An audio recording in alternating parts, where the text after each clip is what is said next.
The following events could have been avoided with social networking and modern technology. So, let's see if I can raise this thing. I will stop your time, sir. Thank you. So, 10 years ago, I'm going cross-country on the Greyhound and stop in Chicago for a friend's wedding. And you ever been to one of those weddings where you feel like you kind of look at your life and like, geez, I'm kind of pathetic right now. So there it was, completely broke down to like $30, $40, including maxed out credit card and single. And so I decided to cheer myself up by going to visit an ex-girlfriend. Good idea, right? So with Facebook, I could have checked in with, you know, exactly how much you want to see me. So she delays and delays, seeing me until like an hour before I'm getting on the Greyhound. I go to see her, and she's like, has a list of everything that's gone wrong in her life the last 10 years and blames it all on me. So that could have been avoided, maybe. Okay, so I'm feeling even better now. So I get on the Greyhound, and I stop at 2 a.m. in Pittsburgh on my way to New Jersey to visit my mom. And, you know, there's people yelling crazy things and people with imaginary dogs and all that. And then I get on the train, on the Greyhound, and about 5 a.m. Pittsburgh to New Jersey. And I think, okay, my luck's turning around here. There's a cute woman sits down next to me. It's like, wow, okay, this could turn into a happy story, you know. Skinny Jewish guy and, you know, this beautiful woman sits down next to me. Okay, I'll go with this, you know. This could be a Woody Allen kind of thing. So she smiles at me and it's real friendly and says, you know, she's like, what do you do? I was like, oh, I'm unemployed, you know, down to my last pocket of change. And she seems totally fine with this. I'm like, wow, this is cool. What do you do? She says, I'm a nurse. I was like, cool. I said, actually, I have a terrible headache. It's like, oh, take one of these. And I was like, what is it? She said, just trust me, I'm a nurse. Okay. So she said, just half should be fine. You're kind of thin. So it's like, great. So then my mom calls me. It's like 5 in the morning. She says, Jonah, you can't come out east. And this is the funny part, given the story earlier. The house is infested with scabies. It's a true story. So, and the woman's next to me. She's like, I'm a nurse. You definitely shouldn't go there if there's scabies. Definitely. I was like, what am I going to do? I only have like $30. She says, it's fine. She says, we're about to be in Philadelphia. I used to work in a hotel. I can get us a cheap room. Come stay with me. This sounds good. Okay, this sounds good. So this is getting better. I'm like, okay, my life's turning around here. So by about, you know, 11 a.m., we get off the bus, and I'm walking with her, and I have like, you know, $20 to my name. My credit card's maxed out. With social networking, I could have found someone I knew to stay with. You know, that's okay. So then she says, there's a couple of things I might want to tell you now. She says, I'm not actually a nurse. I'm a nurse's assistant. I was like, okay, that's fine. That's fine. I can handle that. And then she says, I'm actually so happy to be here because I just got out of prison. Okay. What were you in prison before?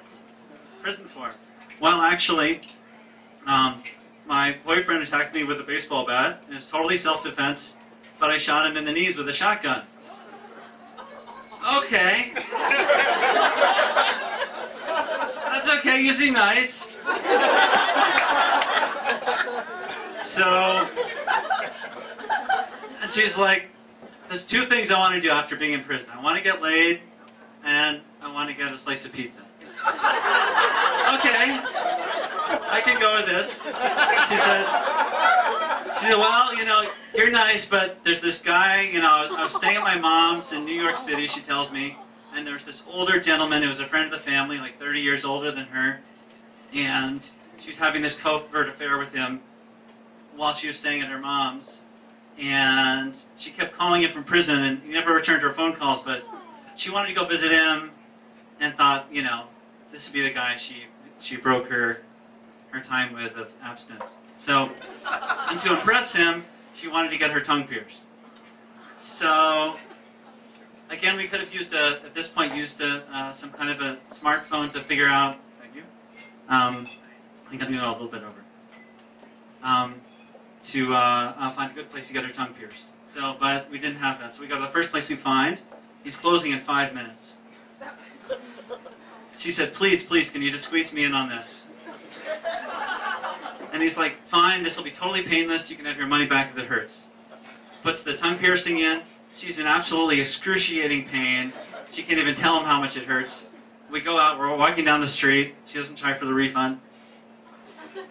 And then after a little bit, she says, my tongue is swelling up. I was like, what? My tongue is swelling up. I was like, well, let's go get this on cold to eat. So we get the pizza. She can't eat the pizza because her tongue is swelling up.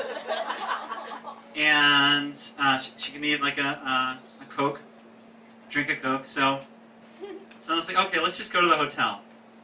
So it turns out that she used to work in this like drug dealer sleazebag hotel. So this is a true story.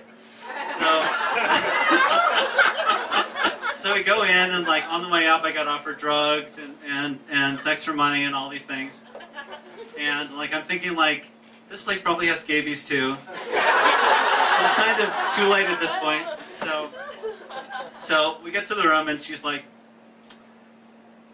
you know, there's something else I should tell you.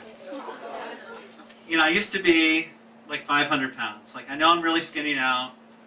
I lost a lot of weight in prison. And, you know, you're kind of cute. And I'm like, at this point, I'm just like in shock. And she's like, she walked away with, I used to weigh 500 pounds. You know, but I'm really skinny now, and, you know, a lot of guys, this might be a problem for them. Because there's certain things that still, you know, I'm going to get a tummy tuck eventually, but. So then she proceeds to take off all her clothes without me, you know, encouraging her to do that. It's only 5 o'clock, and she stands there in front of me, and it's like she really needs to have some kind of thing done. Yeah, because it's like I couldn't have imagined what someone looks like who used to weigh a lot, and then like not very much, and then so I'm like, there's a long silence, and as hard up as I was, you know, and as sad as I was for her predicament, I just kind of looked up at the ceiling fan for a while, and then she was eventually clothed again. Sorry. So then she's like, my tongue is swelling up, so, oh my god, I need to go to the emergency room. Oh my god, I think that she, as a nurse's assistant, she was aware of the situation. So then I went with her to the emergency room. So then we're in the emergency room till 2 in the morning. And I knew. So we're getting there. We're getting very close. So she had to get the piercing removed because she had an allergic reaction. And yeah. And as I was not going to satisfy her needs, she was gung-ho on finding this guy. So she kept trying to call him. Finally, she got through to the guy. She was going to meet him in New York City. So we passed the prostitutes again on the way back up the hotel. She says, now it's time to go to sleep in the little small bed with a black and white little TV in this terrible, like, smelly hotel room. And she says, I'll be back in a minute. So it's about 2 a.m. Where's she going at 2 a.m.? So then I'm waiting. And as I'm lying there, I'm thinking, there's a woman who just got out of prison, and I have all my bags and all my possessions, because I was like kind of semi-homeless at the moment, and she has the key to the hotel room. Do I really want to fall asleep while she's just gone for a minute? And so I laid there awake, 1 a.m., 2 a.m., 3 a.m., 4 a.m. Finally, she busts back in and says, like, oh my God, you're never going to believe this. I connected with the women down the hall, the prostitutes, and they took me partying to Jersey, and on this wild drinking binge, and we had this great time, and now they're going to drive me to New York to see this man. And I was like, great! Have a great time. And she said, good luck, and she left. And I was like, thank you.